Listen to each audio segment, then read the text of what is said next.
So in the earlier example, we have seen how exactly we can declare our variable called C, and we have understood the breakdown of the syntax. Now we'll understand in this slide where exactly we can write this code. Can we write it on a piece of paper, or where exactly we can write it in our Salesforce?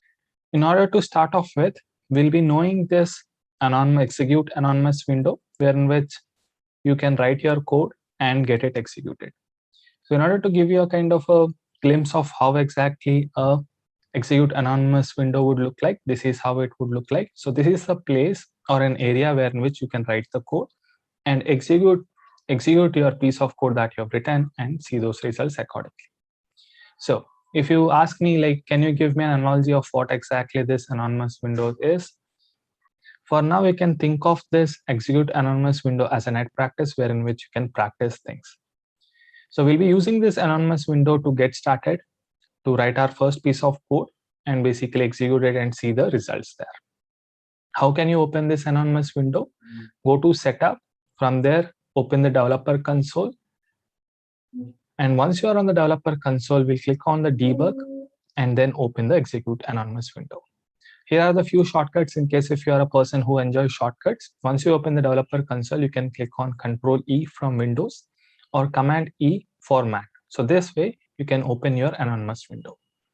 Now let's go to our Salesforce org and we'll see how exactly we can access our anonymous window. So I'm logged in into my Salesforce developer org.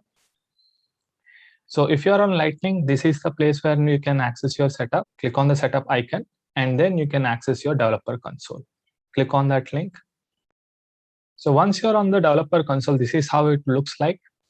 So your developer console is like a one-pit stop for all your development needs.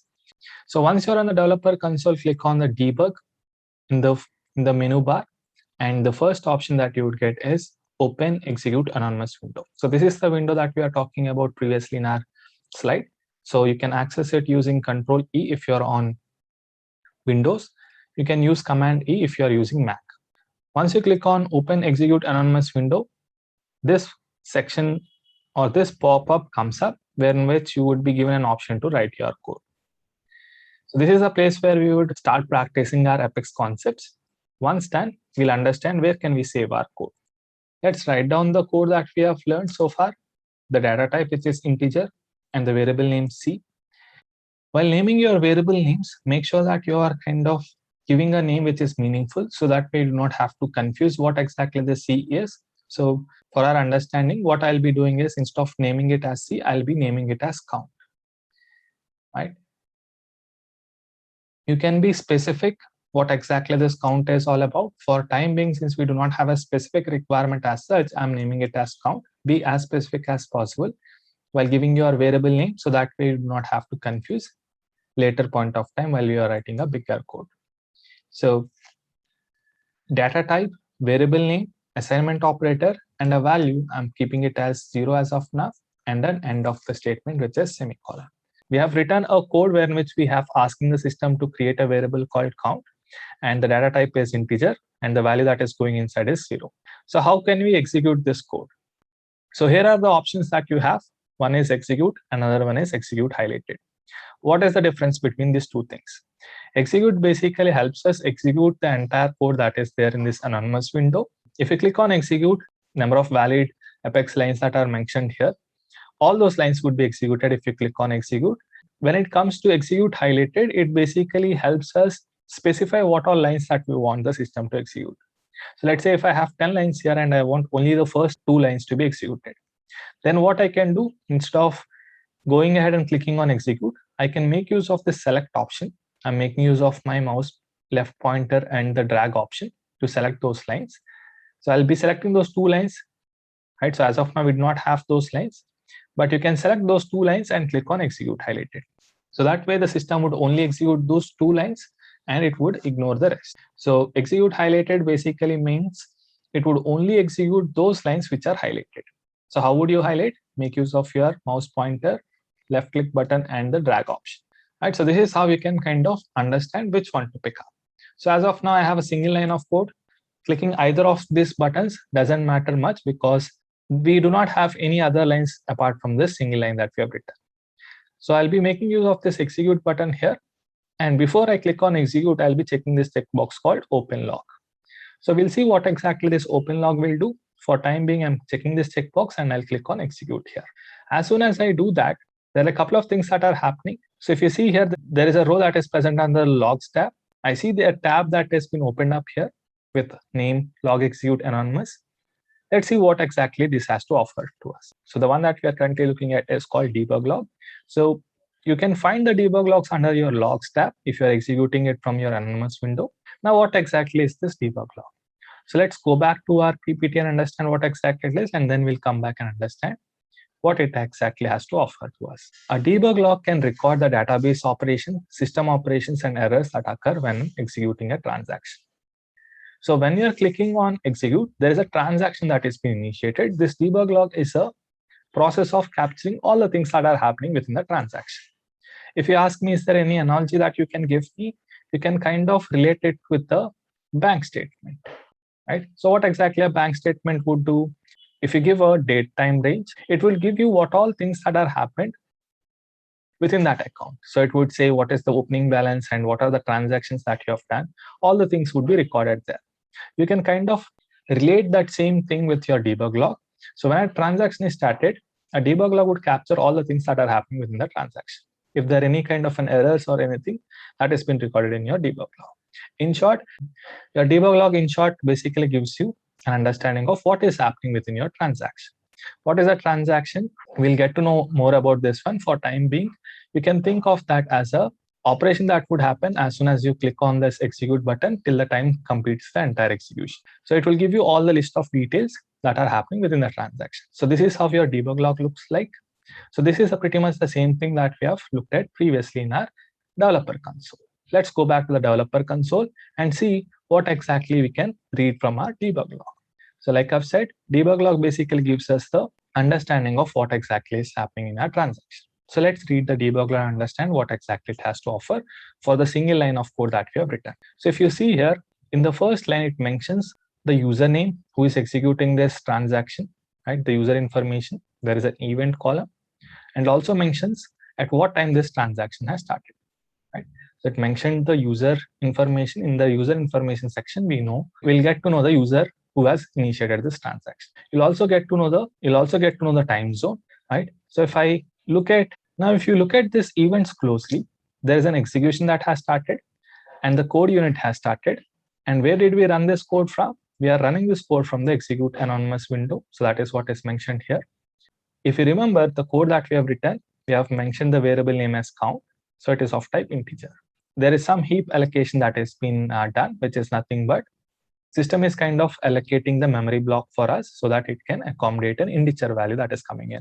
If I scroll down a little bit on this debug log, I'll get to know the variable assignment. If we remember, we have assigned 0 to this variable called count. So variable assignment is also clearly mentioned here. On which line this entire thing is happening? It is happening on the line number 1. So the square brackets indicates on which line it is happening. If I bring back the anonymous window that we have used to write our code, so this entire line is at line number 1. So that is why it is mentioning the variable assignment is happening at line number 1, and the variable name is count. The value that is going inside is 0. So this is how you can kind of read your debug log to understand what is happening in the code that you're running. This is the basic information that you can read from the debug log. We'll deep dive into these concepts in our coming classes. Here is a question to you. In the anonymous window, instead of putting the value as 0, I've made it as 10. So now take a second, pause this video, and tell me what would happen if I click on execute button. In 3, 2, 1, I'll reveal the answer. If I click on this execute button here, I'll be getting another debug log here. This is the latest that we have got. So this is the time frame when I've executed it. We are calling it from the execute anonymous window, same count variable. So if I scroll down and look at the variable assignment here, count value is 10.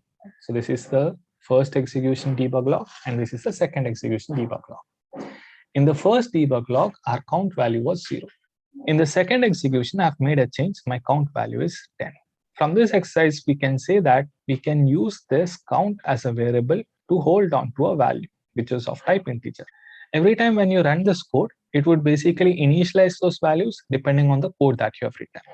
So here in the first execution, our count value was 0 because we have written the code because our code was integer count was 0. And the second execution, I've made a change to our code. Now its value is 10. So if you see, this is the first execution, this is the second execution. So always keep that in mind. So whatever that you are writing in the code, so that is what is considered. It is not the previous values that have been considered. So if you see, this is the individual transaction, this is a second transaction. So there is no connection between the first one and the second. Before we leave this anonymous window and understand a new concept, let's understand what exactly is open log with 2. Now again, I'll change this value to 100. Now if I click on execute, the count value would be 100. So again, this third transaction is independent for the second transaction and the first transaction. So whatever I kind of declare here, this count value would be holding. So if I declare it as 100, so that is what this count variable will be holding. Now let's see what would happen if I uncheck this checkbox. So as of now, what I did, I've unchecked this open log checkbox, and I'm clicking on the same button execute. Let's see what would happen. Earlier, there was a tab that was automatically opened for us. Now this time it is not happening. So does that mean that the debug logs were not generated? The answer is no. If you look at this logs tab, we have 3 debug logs that were generated. This is the first one, second one, and the third one. If you look at the read column status, as of now, the first one and the second one has empty status. We do not have anything here. But for the third log that has been generated, we see that as unread. What does that mean is, since that checkbox was unchecked, so the system is not automatically opening this debug log for us. So what we can do in case if unknowingly if we have unchecked that checkbox, you can go to the logs tab, find the log that you wanted to open. You can kind of refer to the time frame, so that way you can identify which one is the latest and double click on it. Right? Anywhere is fine. So if you double click on that row, the log would open for us. So if you see, this is the latest log, 1507, 1507. So this is the latest debug log that we have. You can kind of go through it, right? So we'll quickly check the variable assignment because that is the point of interest for us. If you look at this variable assignment, the count variable as of now is holding on to the value called 100 because that is what we have asked the system to do. Count is equal to 100. So it is holding the latest value, which is 100. Right? So this is how we can make use of your open log checkbox. If you check this checkbox, system would automatically open that log for us. In case if this is unchecked and if you have clicked on execute, go to your logs tab and find your log that you wanted to open. Double click on it, and that is where your log would be opened for us. So we have looked at the debug log. Just to refresh your memory, debug log is a place where we can record the database operations, system operations, and errors that occur when executing a transaction. System operations are nothing but creating a memory block, assigning the value that is being there for the count variable. So we'll get to know what are these database operations, record operations, and errors in our coming classes. For now, a debug log would basically helps us understand what exactly is happening within our transaction. So you can kind of keep this definition in mind so that you can kind of extend this understanding as and when we go through the course. So far, we have looked at the integer as a data type, and we have seen how exactly it would behave. Now is the time where in which we need to understand what are the other data types that we have. So far, we have looked at integer as a data type, and here are the list of other data types that you can make use of. This table basically helps us understand the data types that are available in Apex in comparison with the data types that are available while creating a fields. So on the object, when you create a field, there are like a couple of options that are available to us to select the data type. So this is a small effort to compare the data types that we have in Apex with the options that we have at the field creation process. So now how this table will help us in case if you wanted to hold on to a field value in your Apex. So that is where you can kind of make use of this table to compare things and to make the right decision to select the right data type. The example that we have here is Boolean active is equal to true. So if we compare this example with our general syntax that we have discussed, which is nothing but your data type followed by a variable name with an assignment operator and a value followed by a end of statement, which is semicolon. If you see here, Boolean is a data type, active is a variable name, assignment operator is same, and a value. So this active Boolean variable is holding on to a value called true. So this is how it looks like. How can you kind of relate this Boolean value to the data types that we have in our field creation process? So this is equivalent to your checkbox as a data type. So checkbox also has an option to hold on to a value called true or false. So whenever you have an option to hold on to your value called true or false, you can always make use of a Boolean as a data type. The syntax is here. A familiar data type that we have discussed, which is integer.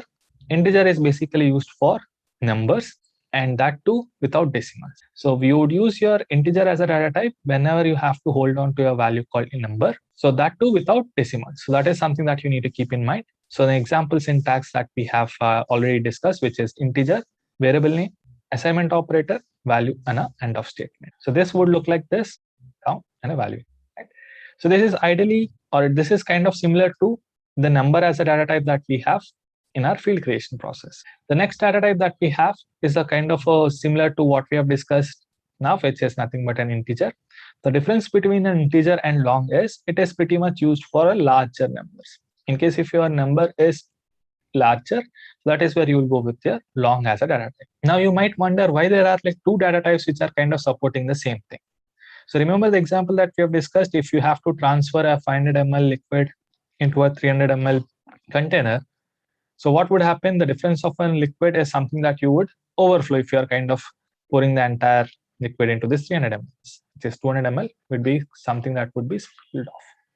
So that is where you would make sure that either you find a container which can hold on to the 500 ml or anything above that. So same is the case with your long as a data type. Whenever the number is too large, make use of your long. Now comes your string as a data type. String basically takes text values, right? So the basic syntax of your string is the data type again, string, the variable name, as of now I've named it as message, assignment operator, and a value inside it.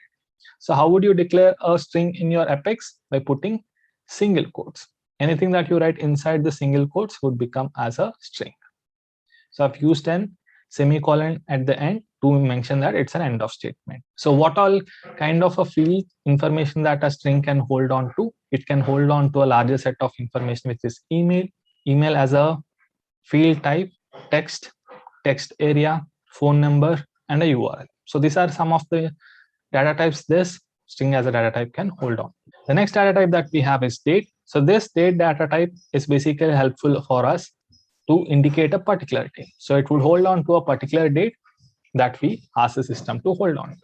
The simple syntax for this date basically goes like this: data type, which is date, variable name, and a value. So instead of value, we have date.today. So we'll understand what exactly these are. For time being, you can think that this value would return today's date. It can hold on to the date values that we have on the fields. We have date time, so which is a kind of an extension to what we already have discussed, which is date. So it is mainly used for holding on to a particular date time. The syntax of this one goes like this: date time, variable name, and a value. So this date time dot now basically gives us the current date time value. So what is the current date? What is today's date and its time now?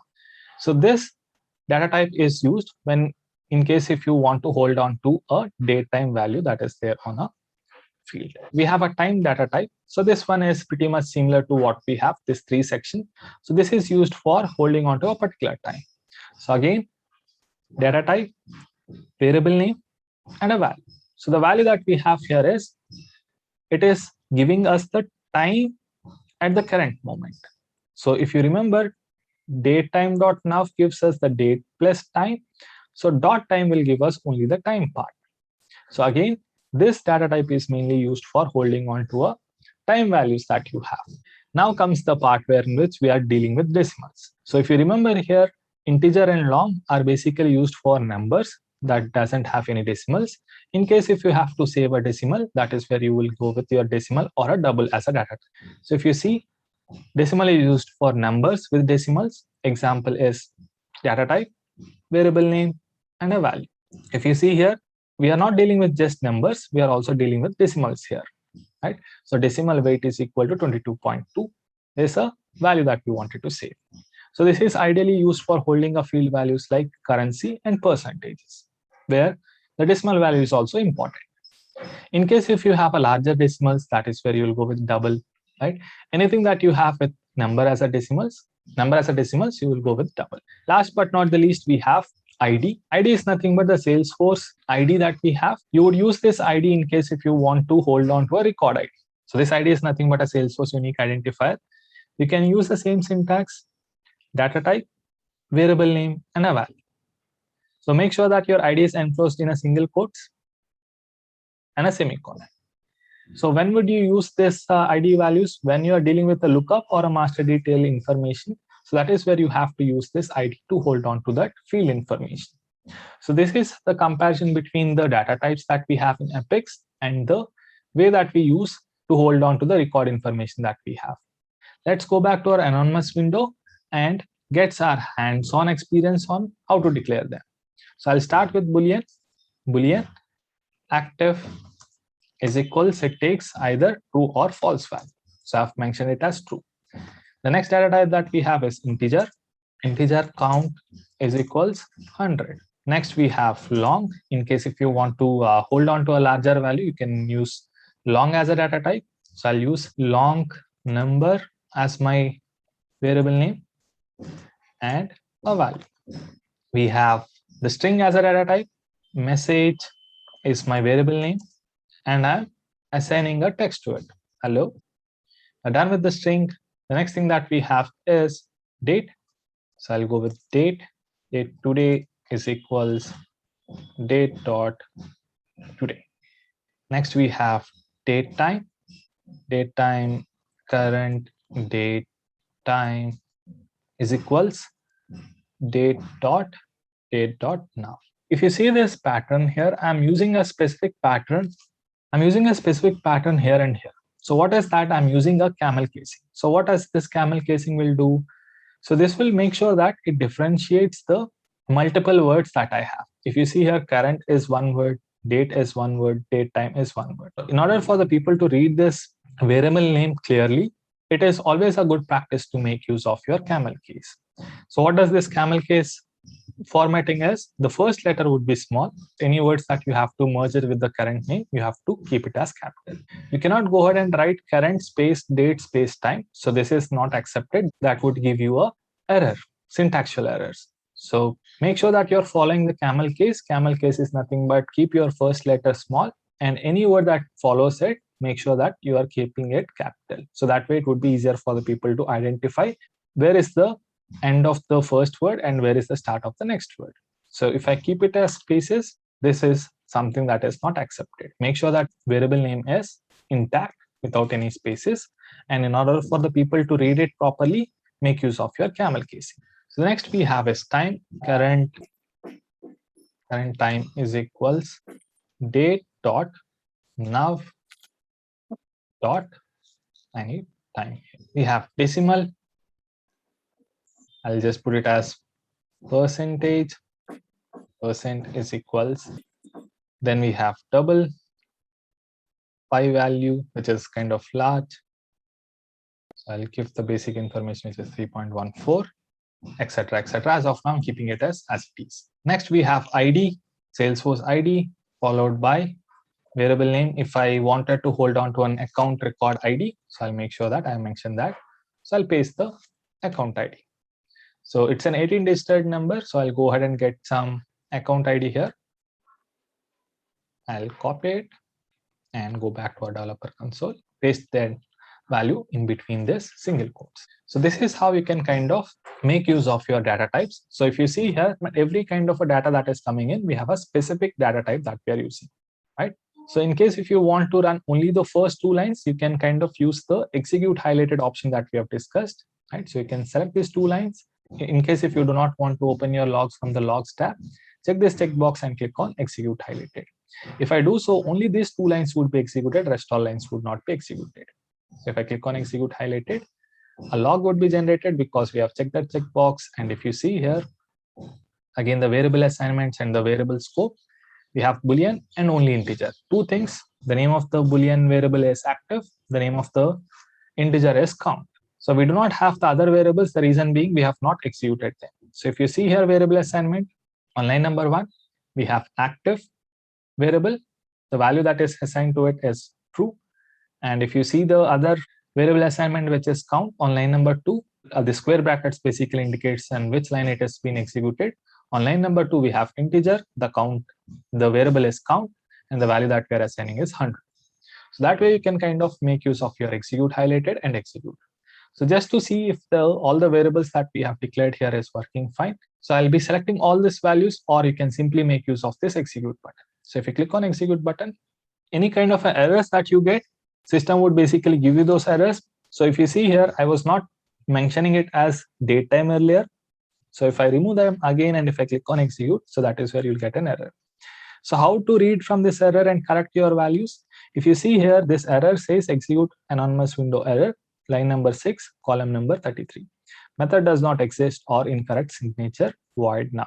So what it is saying is there is a syntactical error that is there at line number 6. So if I click on OK, it would take me to the anonymous window. So that is where on line number 6, it is giving me an error. So if you see here, I know that there is some error that I've written here, which is, it should be date time, but I've mentioned it as date. So let's correct it. And now let's go ahead and execute it. So I've made that change. I'll click on execute now. So this time it has executed without any errors. So in case if you have any errors, system would stop you from executing that code. So now I got the latest debug log. So let's check out what exactly we have here. Again, you get the user information here.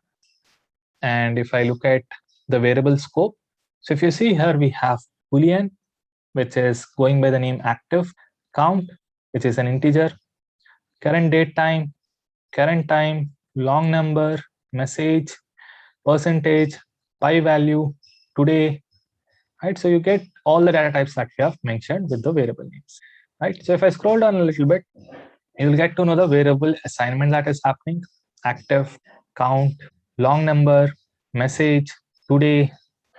If you see, this is the today state that it is system is bringing for us. So I've not mentioned today's state, but the system is getting this value by using the method that we have, which is date.today. So what are these methods? Do not worry. For time being, keep them as it is. We'll get to know what are these methods in our coming class. Current date time, percentage, pi value, and account ID. So this is how you can make use of your primitive data types whenever you need them. So in short, whenever you have a specific requirement to hold on to our values, right? So if you know the value that is coming in, make use of this data type to select the right value so that you can make sure that the data is not being lost and you are kind of making use of the right data type to save that information.